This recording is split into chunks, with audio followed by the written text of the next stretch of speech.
Appreciate those kind words, Brother Childers. You don't have to know much about me. You say something nice about my boys. That's all that matters, or my wife.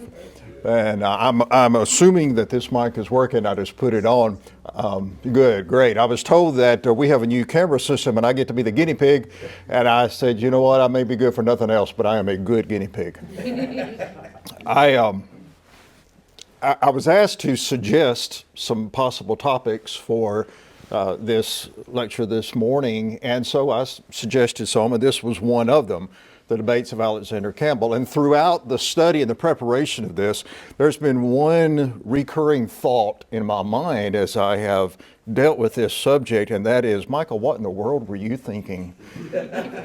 45 minutes to talk about, I think it's 45 minutes. I don't even know how long I have. I assume it's 45 minutes, but I'll quit when somebody throws something at me. But to discuss this, and there's so much here, and so just really the biggest thing I struggle with is how do you condense all this, and how do you make it something that people can take something away from and have a better appreciation and a better understanding of the debates of Alexander Campbell. And it's such a gratifying study. And a lot of things I would like to do. I would like to take a look at the scriptural implications and evaluate the doctrinal things that were said and such as that. We'll do some of that, but you know that. And what I want to share with you are some things that maybe will be new information for you that will help you to appreciate these things. And so, of course, both Thomas Campbell, Alexander Campbell's father, and Alexander Campbell himself were at first opposed to debating. And that primarily, as far as Alexander was concerned, was a deference to his father.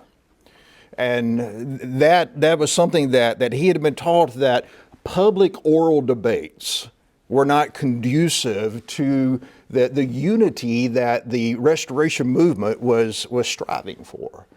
And so at first, he simply refused to enter into public oral debates, especially of a formal style. Their intent, both Thomas and Alexander, was to bring unity into the religious world, not division. And the plea of the Restoration movement was, let's do away with creeds, let's do away with divisions, let's do away with all of that and unify around the Bible. It was an ideal goal, and it was a pure and wonderful goal. But however, what the world showed was that the religious world was not ready to unify around the Bible. And so there was a desire not to strive for victory in debates, not to strive for this academic or oral excellence, but rather to bring people to unity. However, Alexander Campbell was to realize after his first debate the power of public debate. And so what we are able to reap from that is all of the wonderful things that came from these debates. In his address of the Christian Association of Washington, Thomas Campbell stated this. He said, "Though written objections to the proposed movement would be thankfully received and seriously considered, verbal controversy was absolutely refused." From the Memoirs of Alexander Campbell by Robert Richardson. So Campbell was in deference to this and was very reluctant to enter into the first debate with John Walker, which happened in 1820. He afterwards, though, would state this. He said, "We ardently wish for, we court discussion. Great is the truth and mighty above all things, and shall prevail. We constantly pray for its progress and desire to be valiant for it. Truth is our riches." And this was following the Walker debate when he saw the value, he saw what came from these debates. So he evolved, if you will, from seeing debates as something that was disunity to seeing the potential for proper debates and a proper attitude that enabled him to be valiant for the truth and prevail in the truth. He wanted to be a warrior for Christ. The debates of Alexander Campbell, and there are several more informal debates, either verbal or written, but those that we will discuss somewhat today are Campbell versus John Walker, who is a secession Presbyterian. We'll discuss what exactly that is in just a moment. That was June the 19th through the 20th, 1820, primarily on baptism and especially the subject and mode of baptism, mostly infant baptism. And then again, Campbell versus McCullough, who is also a Presbyterian, October the 15th to the 21st, 1823, again on the subject of baptism, mostly infant baptism. And then the famous Campbell versus Owen, the atheist, April the 13th through the 21st of 1829. Several topics discussed there, of course, the existence of God, but primarily Robert Owen's view that religion was harmful to mankind and his desire to create a society that was free of religion so that mankind could flourish without the harm, as he saw it, of religion.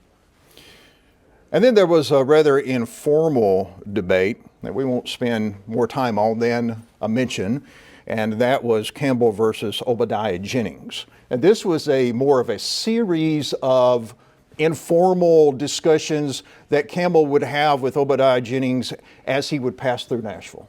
But these occurred in 1830 primarily. Campbell versus Purcell, who was a Catholic, concerning Catholicism. That was January the 13th to the 21st, 1837. And then Campbell versus Rice, N.L. Rice, November the 15th through December the 2nd, 1843. And that one was concerning, among other things, primarily baptism, the Holy Spirit, and creeds.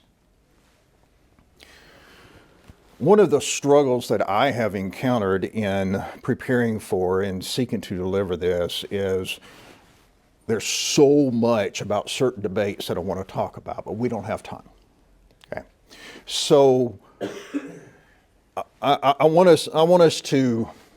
decided to just have fun. You know, we're just going to have fun. We're going to look at some of these things. We may not get through everything. We probably won't. I typically preach from a one-page outline. I've got 10 pages of notes. How much time y'all got? The John Walker debate was an interesting introduction for Alexander Campbell into this world of debating. We have to remember Alexander Campbell evolved. He went through this process. This, of course, the Restoration movement is not something that just happened overnight. It's not something that was a switch that was flipped on. It was a growing, it was a changing. So as we look at these debates, we see snapshots of Alexander Campbell's progress as he understands more and incorporates more these principles of New Testament Christianity as he grows through the process. And that's one of the beautiful things that we see in these debates, is that each of them is kind of a snapshot in that timeline. When he encountered John Walker, the secession Presbyterian, he was pretty much a Baptist. I wouldn't say a full-fledged Baptist, because he was associated with the Redstone Association. At this time, he was the Redstone Baptist Association, and however, when the Brush Run Church became a part of the Redstone Baptist Association, they made it very clear that they were going to be a part of the association, but they were going to hold to New Testament principles, and they would not be bound by necessarily what the Baptist Association was handing down. The Redstone Association was agreed to that, and so they went in under those terms. However, they were a part of the Baptist Association. In the fall of 1819, John Birch of Ohio baptized a large number of converts. And this initiated a response from John Walker, who was a Presbyterian preacher. It's typically referred to as the Secession Church. And what that is in Scotland, as the state religion, there was a rebelling, a moving away from the state religion, a seceding, if you will. And so this became known as the Secession Church. And it was in the line of Presbyterianism. It eventually gave rise to the United Presbyterianism, Presbyterianism as we know it. It was in the process of the evolving of that. But we'll call him a Presbyterian. So John Walker began to preach a series of sermons on baptism because he saw what was happening with John Birch here and who was a Baptist, and him baptizing so many people. And so he began a series of preaching basically against that, against what was happening there, and arguing for infant baptism and against the principles of the Baptists on the subject of baptism. Birch and Walker then got into an argument about it. And Walker was in one of those presentations. Birch was in the audience, and he confronted Walker with some of the things that he was saying. And so that began an argument about it. And then Mr. Birch wrote Alexander Campbell and asked him to be the champion, to represent the Baptist standpoint, if you will, concerning baptism. And at first, Campbell didn't respond to Mr. Birch.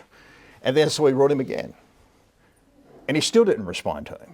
And so he wrote him again the third time. And finally, after that insistence, he responded to him. And Mr. Birch ended the third letter with these words: "Come, brother, come over to Macedonia and help us." What a plea.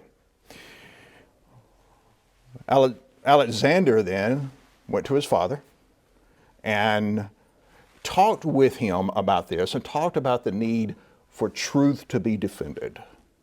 And he wanted his father's blessing in this.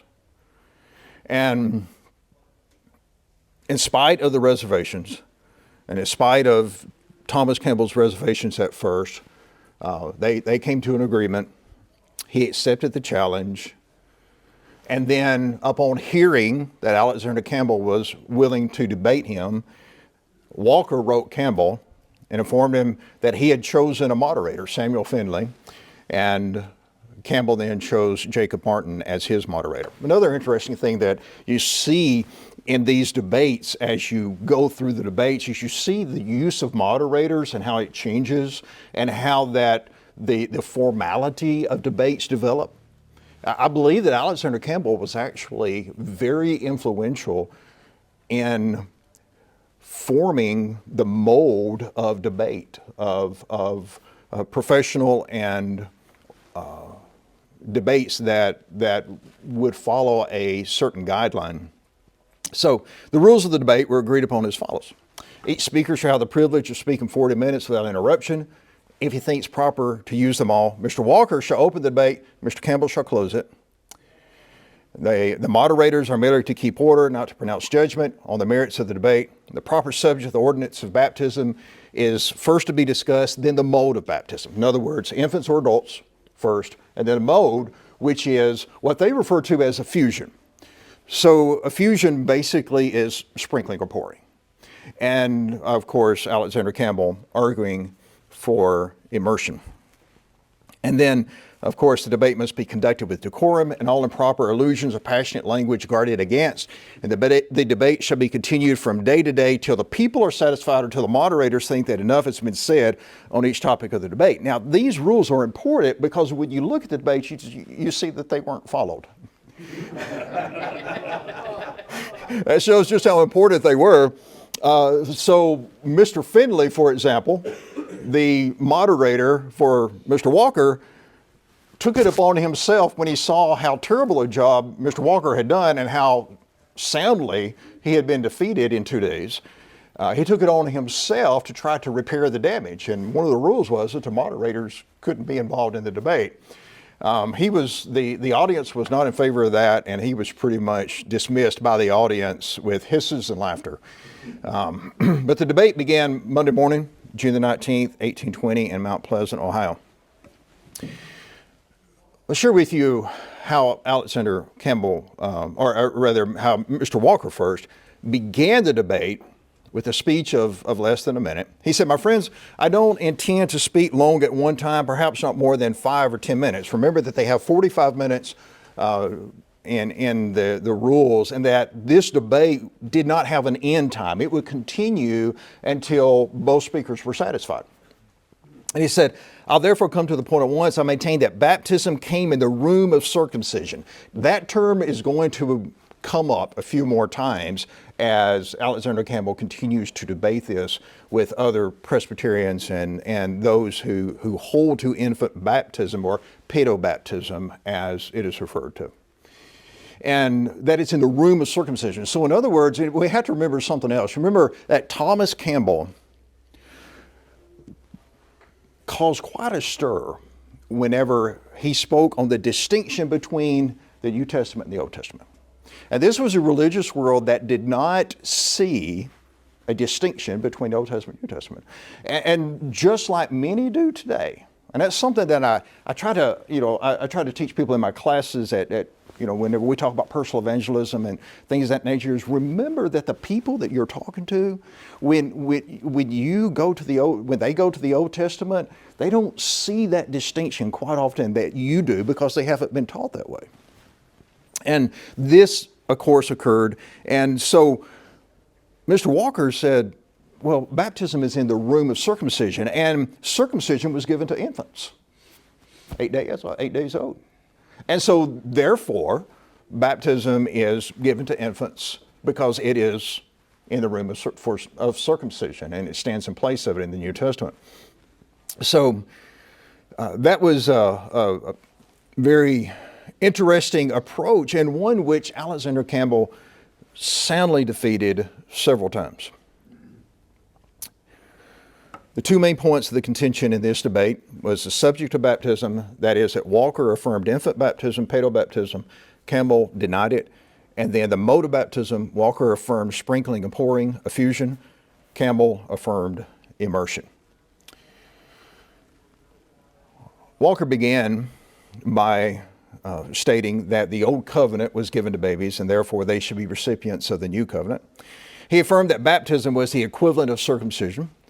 He argued that the household baptisms, and this is something I'm sure you've encountered as you've talked to people. Well, how about the house of Cornelius? How about the Philippian jailer and his household? And Lydia and her household?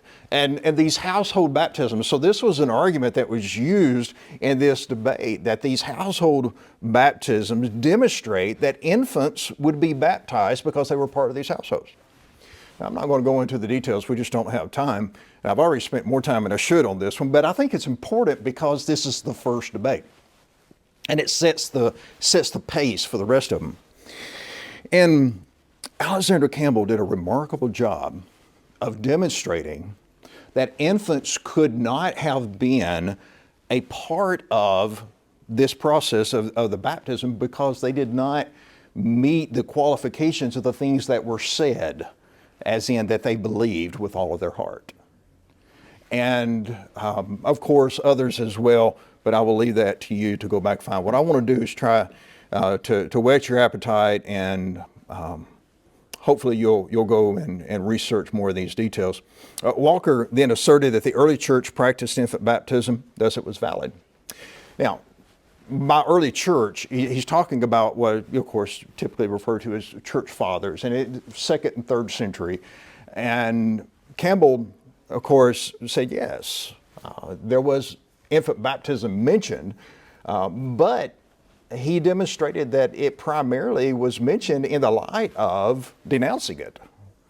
And however, he also said, yes, and there were several other departures from the truth that took place in the second and third centuries. That does not justify, that is not a justifiable argument for anything that we would consider doctrine. We go to the scriptures. There were people in the first century who had to be addressed, who the apostles were set to correct, just because people who may have been religious or may have been preachers, or may have had some status, said something. If it was not inspired, it doesn't make it so.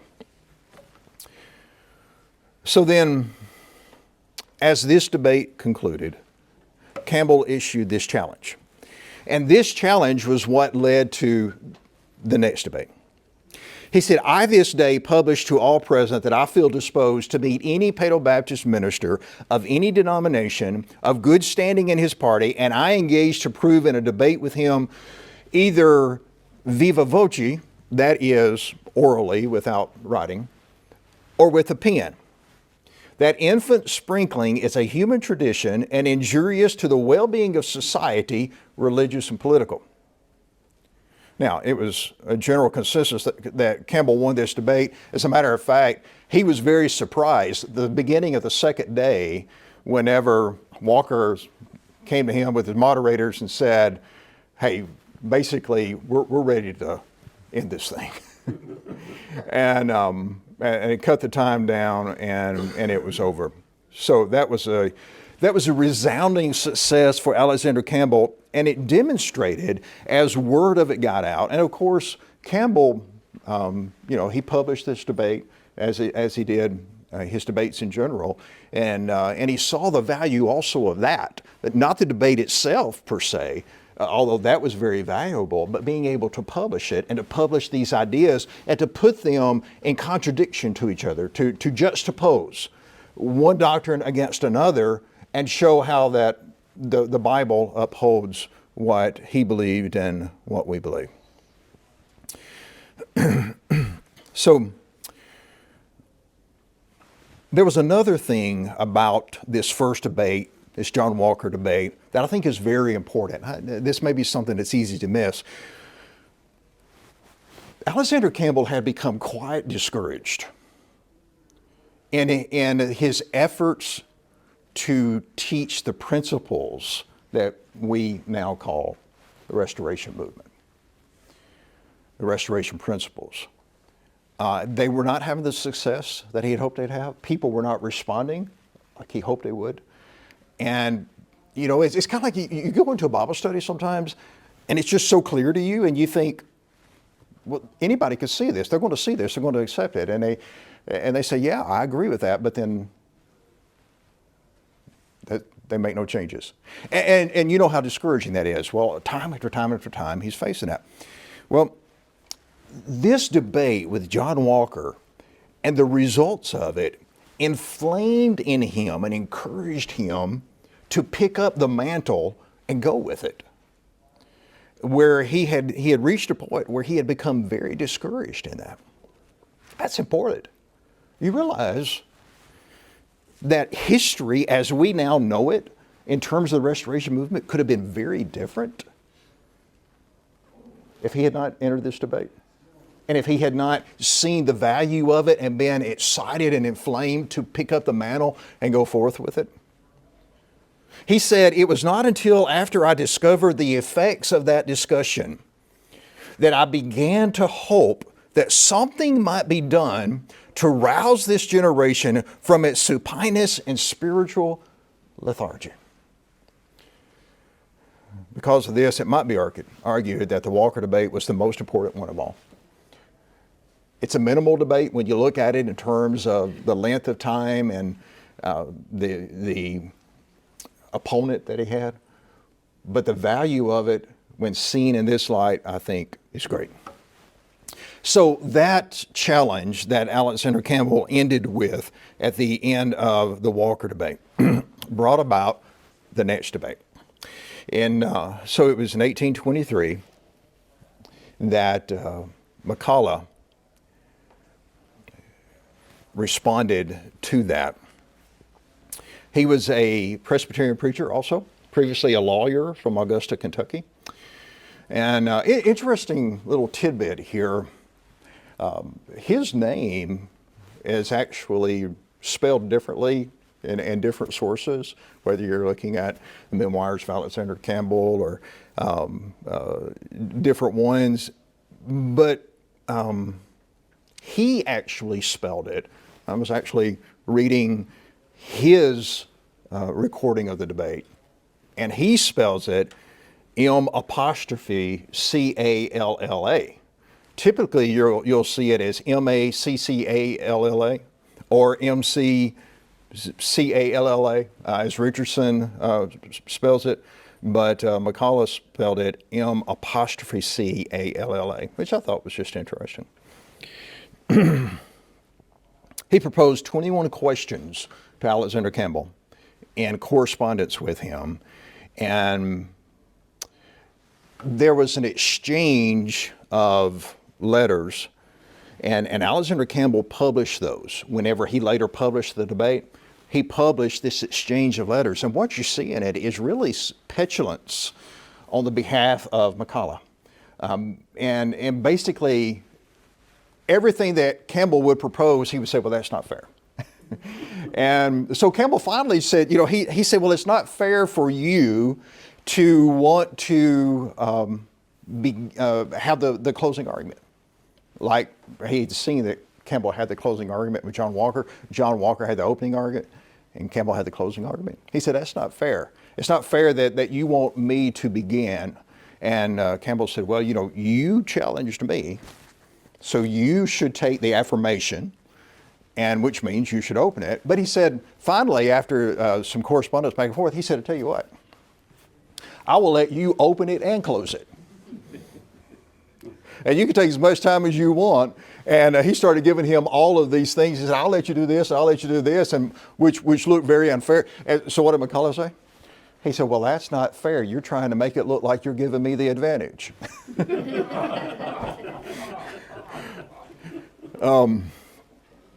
So in that exchange, though, of letters preparing for the debate, Campbell, after McCullough had made some accusations about his character, and McCullough was that typical self-important clergy that was very manifest in that day.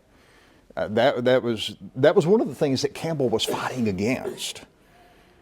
And so he said this, Campbell said this to McCullough in a correspondence. He said, as you are celebrated for piety and orthodoxy, and I for the want of them, a great deal will be expected of you and very little from your humble servant.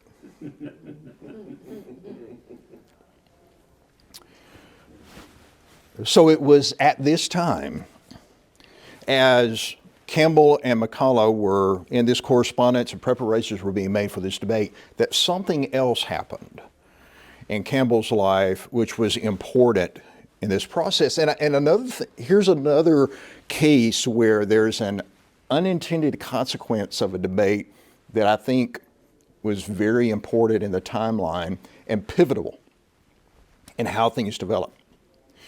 So it was at this time that the Redstone Baptist Association, of which Campbell and the Brush Run Church were a part of, they made plans, they devised a scheme to excommunicate Alexander Campbell. Campbell wasn't particularly concerned about the Redstone Baptist Association excommunicating him, except he had this debate coming up, and it had been promoted, and he felt that an excommunication would be a disadvantage to him in the eyes of the public, and his ability to reach the people that would be at this debate or read about it. And so he devised a plan to thwart the Redstone Baptist Association's intention to excommunicate him. So he requested, so the Mahoning Association was another Baptist association. And they had invited before, they had suggested that maybe Alexander Campbell would become a part of their association. There were several members, about 30 members, who were a part of the Brush Run Church that lived in the jurisdiction of the Mahoning Baptist Association. So Alexander Campbell went to the Brush Run Church, and he said, he requested that they give him and these 30 members permission to withdraw from the Brush Run Church and begin another congregation. And so they agreed to do that. They wrote a letter to that extent, and he began the Wellsburg congregation, the Wellsburg Church.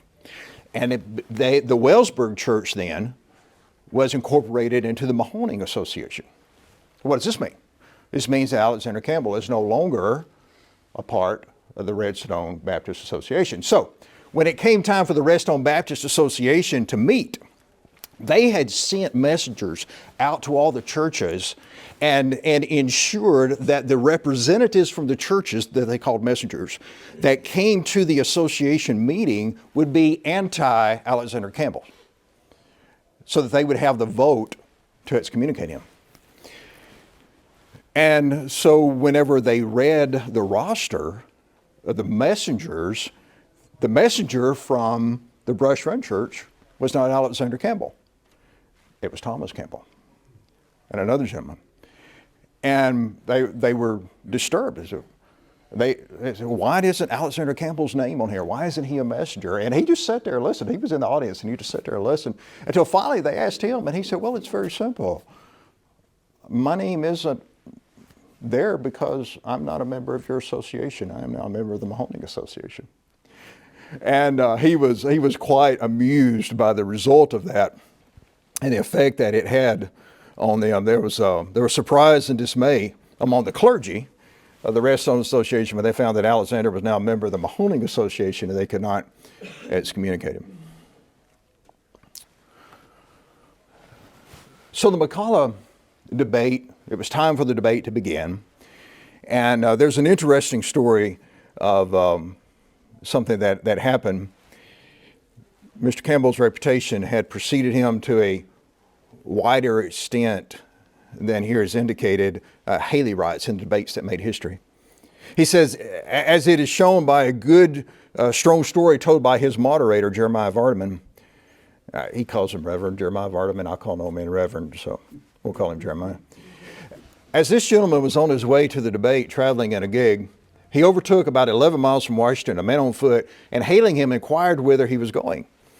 He said he was on his way to Washington. Why, said Vardaman, you must have very urgent business to walk so far on such roads as these. For as it has been raining recently, the roads were very muddy. And the man replied that he had no call of business, but that he was going to hear the debate that was come off on the 15th. Surprised at this, Vardaman took him at once to be very zealous Baptist and affecting to be on the other side. In other words, Vardaman was pretending like he was actually a moderator for Campbell. He's pretending like he was on the other side. And he said, is not our man likely to whip your man Campbell? The man gave him a searching look and asked, can you tell me if this is the same Mr. Campbell who debated with Mr. Walker at Mount Pleasant, Ohio? Elder Vardaman said he believed he was. The stranger then said, I am not a member of any church. I'm going to the debate on the supposition that this is the Mr. Campbell who debated at Mount Pleasant 3 years ago. I heard that debate, and all I have to say is that all creation cannot whip that Mr. Campbell. Fun story. Alexander Campbell actually rode 300 miles on horseback from Bethany to Washington, Kentucky to meet McCullough in debate. Later, he learned to meet halfway, but he was willing to do that. He was willing to meet him where he was. And he was accompanied by Sidney Rigdon. Now, when I was in high school, I did a lot of research on Mormonism. I had a teacher that was also a friend, who was my teacher, but we'd established a friendship. And she had asked me to do research and to write a research paper on Joseph Smith and Mormonism. When I found out why, I really threw myself into it. The reason was because she was a Mormon. I didn't know that. And we had some Bible studies after that. But that was the first time that I encountered, in high school, that was the first time I encountered Sidney Rigdon's name. Because the same Sidney Rigdon who accompanied Alexander Campbell on horseback and rode 300 miles with him to this debate, to be there by his side and to support him because he held to the Restoration principles, was the same Sidney Rigdon who left the Restoration movement and went with Joseph Smith and was instrumental in the establishment of Mormonism. And that's a bit disappointing. Upon arriving and meeting Mr. McCullough, it was agreed that the following rules would govern the debates. Each of the parties shall choose a moderator, and these two a third person. So that third person, the moderator, so Alexander Campbell chooses a moderator, McCullough chooses a moderator, those two moderators choose a third person who is independent, and that third person is the president of the moderators. It's a pretty fair way to do it. Alexander Campbell would open the debate, and each disputant would have the privilege of speaking 30 minutes without interruption. And then the debate would continue until the parties were satisfied. Again, no end to the debate, just until they were satisfied. Okay, wow. I'm only on the second debate. So, Raccoon John's, again, my approach to this is let's have fun. I want to whet your appetite.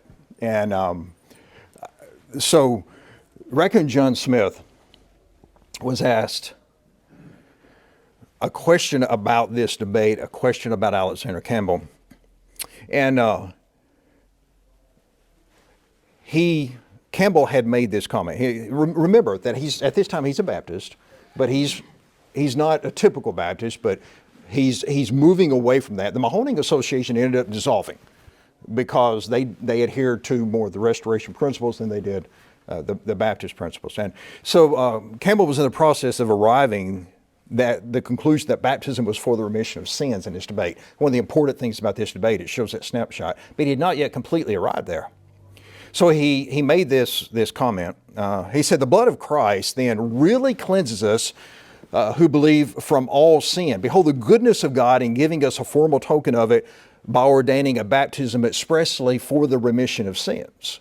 And this is kind of where this first comes out. Now, the water of baptism then formally washes away our sins. The blood of Christ really washes away our sins. Paul's sins were really pardoned when he believed. Yet he had no solemn pledge of that fact, no formal acquittal, no formal purging of his sins until he washed them away in the water of baptism. To every believer, therefore, baptism is a formal and personal remission or purgation of sins. So you see the development here. He's not fully there yet. He still says that Saul received remission of sins when he believed. Now, later, someone would ask Raccoon John Smith, one of my very favorites of the Restoration movement, someone would ask him about this. They said, well, what are you going to do about it, Mr. Smith? Here it is, black and white. When your man Campbell has declared in this debate with Mr. McCullough that Paul's sins were really pardoned when he believed and formally pardoned when he was baptized, what have you to say to that, Mr. Smith? And Raccoon John replied, I have this to say. Mr. Campbell said that when he was a Baptist, and he had no more sense than the rest of you Baptists.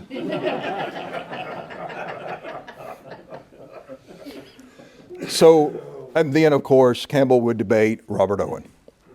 Robert Owen was an extremely wealthy industrialist who had created a commune, had bought a town, created from that town a commune called New Harmony, where all of the aspects of religion were, it was actually, that was about the only rule was that there was no religion, no religious principles.